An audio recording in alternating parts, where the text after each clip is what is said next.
Good morning. We're going to talk today about how organic chemists represent and draw organic molecules. Okay, so you've probably seen molecules drawn like this before, whether that's at school or in a textbook.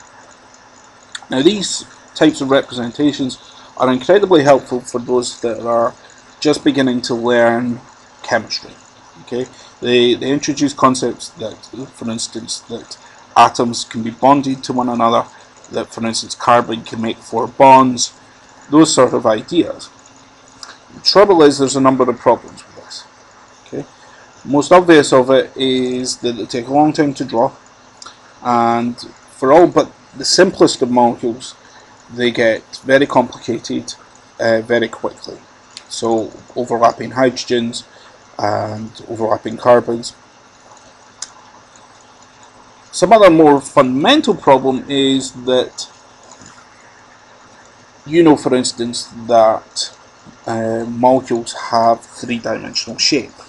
So if we look at the 3-dimensional shape of butane, which is the molecule that we should have drawn on the other page, we can see that if we have grey carbons and blue hydrogens, we can see that the molecule has a 3-dimensional shape to it. This representation doesn't convey that information.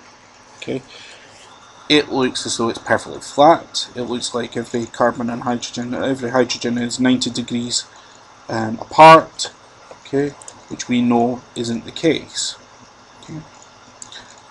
You've met in previous lectures that the carbon here is sp3 hybridized, and therefore it's tetrahedral in shape. So rather than being 90 degrees as the school type representation would suggest, the A bond angles in here are closer to 109 degrees. Okay, so the molecule is bent. You can see this. The carbon atoms, because of this bent structure, adopt this sort of zigzag arrangement.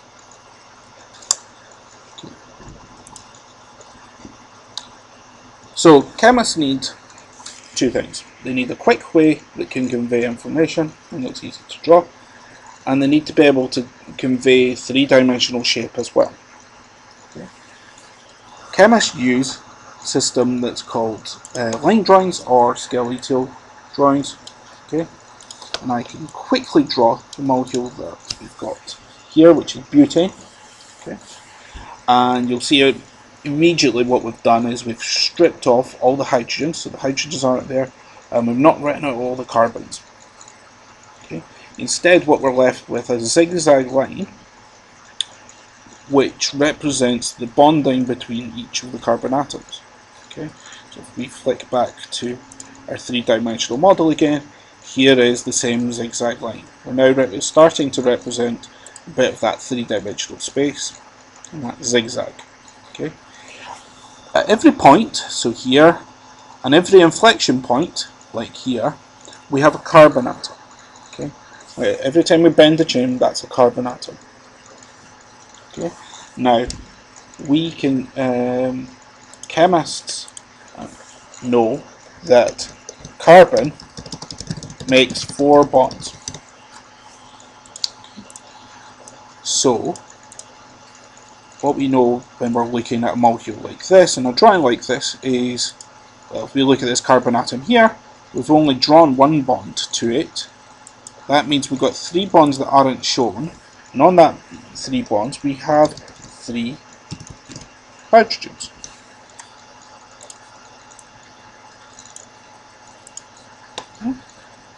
Likewise, this position here we have 2 bonds drawn to it. 1, 2. Okay, carbon makes 4 bonds, so that means we have 2 hydrogens on that position. Here we've got carbon, and it's got 2 lines drawn to it, 2 bonds to it. That means this position here has 2 hydrogens. Okay. Finally, this end point here has 1 bond drawn to it. That means, because carbon has 4 bonds to it, that means there has to be 3 hydrogens to it. Okay, we compare this to the structure above. We find this carbon has 3 hydrogens to it. This carbon has 2 hydrogens to it. This carbon has 2 hydrogens to it, and this carbon has 3 hydrogens to it. Okay, so you're hopefully starting to see that we can actually build up and convey a lot of information in just a few lines, basically. Okay, let's extend this simple molecule, and let's start to convey a few other concepts. Okay. You've met that carbon can be bonded to other elements apart from hydrogen. Okay. We want to say attach carbon to chlorine. All we do is draw a line, it's a bond, and write the atomic symbol. So in this case for chlorine, Cl, and that's it, basically. If we are interested in including, for instance, oxygen in this chain, we can do that. Oxygen makes 2 bonds, so we make sure that oxygen now has 2 bonds going to it. This position here often confuses people, I'll be honest, but this is just carbon, and it's got 3 hydrogens attached. It's got this carbon to oxygen bond. That's 1 bond. We know carbon makes 4 bonds, so there's 3 hydrogens attached to this position. Okay. What we can also do is we can show multiple bonds. So, for instance, a carbon-carbon double bond, all we do is we draw another line in. Okay. We can do the same thing for a triple bond, so single bond, triple bond, like that.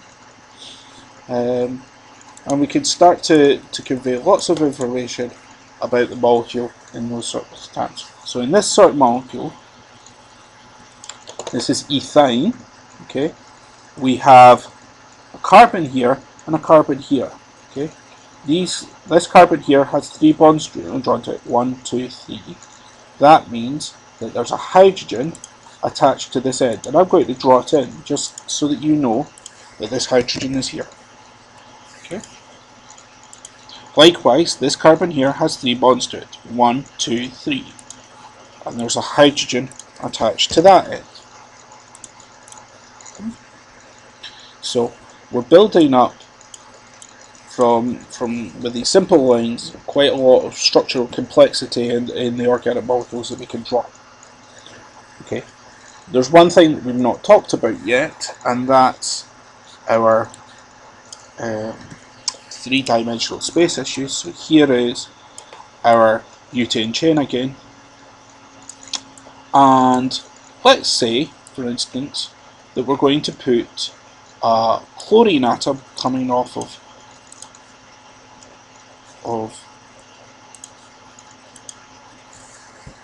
this atom here. Okay, chlorine's now shown in green.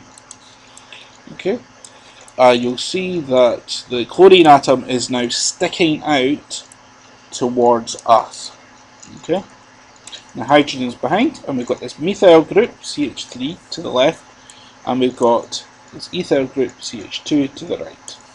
Okay. How do we draw that? Okay, well, that's fairly straightforward. So if we draw our butane chain again, okay, so here's our butane chain. Okay, and we have a chlorine atom which is coming off of this atom here, and that's coming towards us. So the way we show things coming towards us is with a solid wedge. Okay, it's a solid bond, and then we can attach, just write the element symbol to that.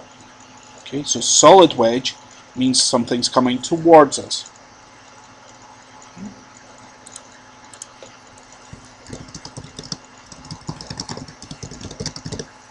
Okay.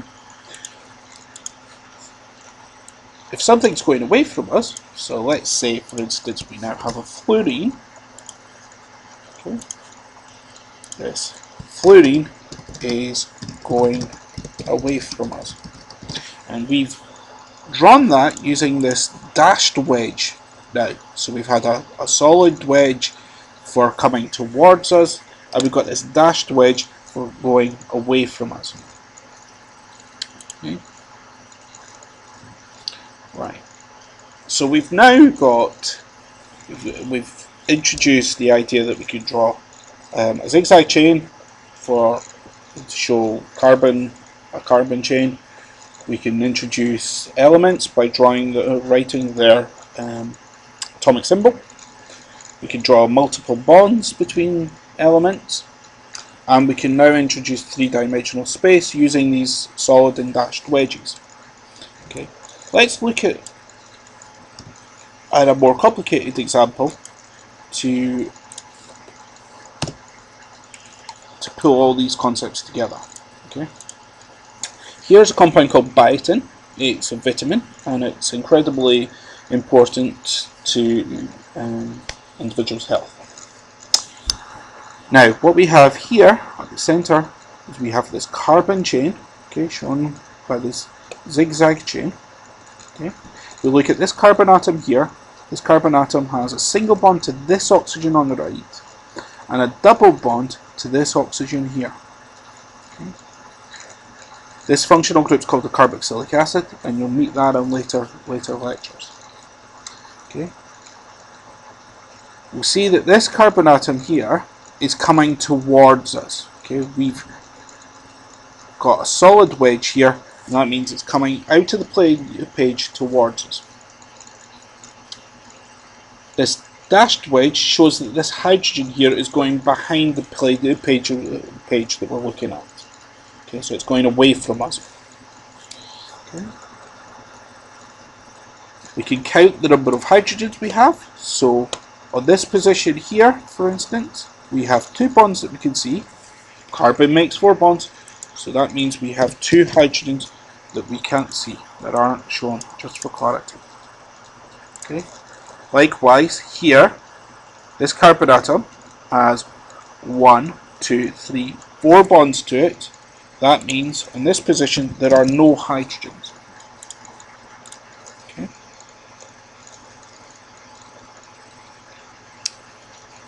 Okay.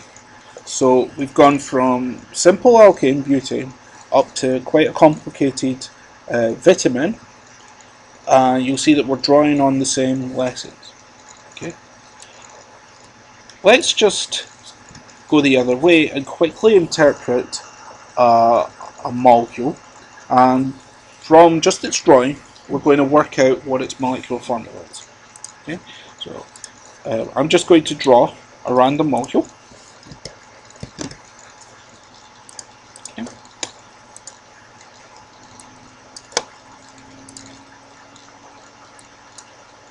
And what we are going to do is we are going to count all the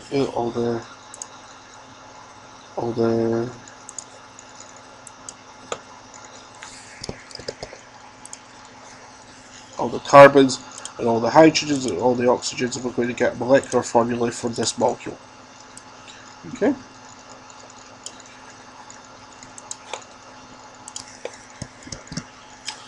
Right. Okay, this is a completely random molecule, probably wouldn't exist. And we're just going to count everything up. Okay, and we'll do the simple things first. Okay, so we have 1 chlorine. Okay, that's here, the Cl group. We have 1 oxygen here, and we have 1 nitrogen. Okay, now we're going to count number of carbons.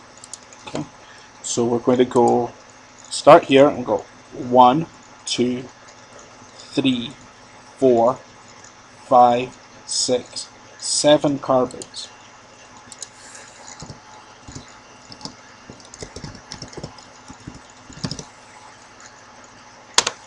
Okay, now we're going to count the number of hydrogens.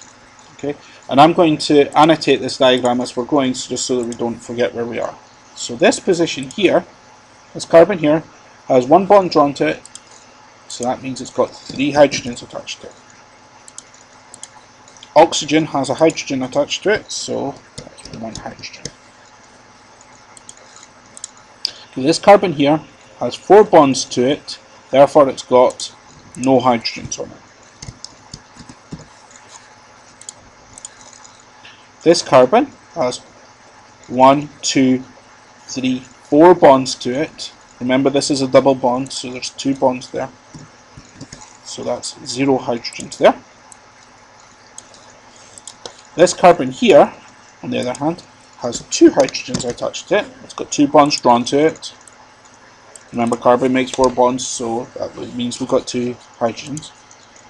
This bond here, this carbon here, has 3 bonds drawn to it, that, and this double bond, that means it has 1 hydrogen drawn to it. This carbon has 2 hydrogens bonded to it. This carbon has 2 hydrogens. And let's not forget the nitrogen, which has 1 hydrogen. Okay. Okay. All we need to do now is add these up. Okay. So we have 1, 4, 5, 7, 8, 10, 12 hydrogens.